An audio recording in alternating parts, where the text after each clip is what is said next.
Лев, конечно, царь зверей, но волк никогда в цирке не выступает. Кайрадан көкбөрү командабызды чогултуп, биринчилик кубокко чыкпайлыбы? Ал жакта деген жана баш байгеге чоң акча коюлуп жатпайбы? Ал жанагы сот, адвокатына чейин жетет. Көрсөтпөйсүңөр боюнду. Кана мен чемпиондорум.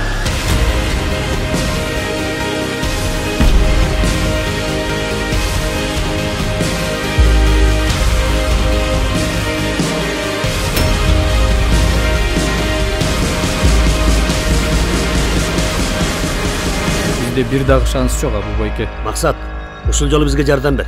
Анан өз билгениңди кыл.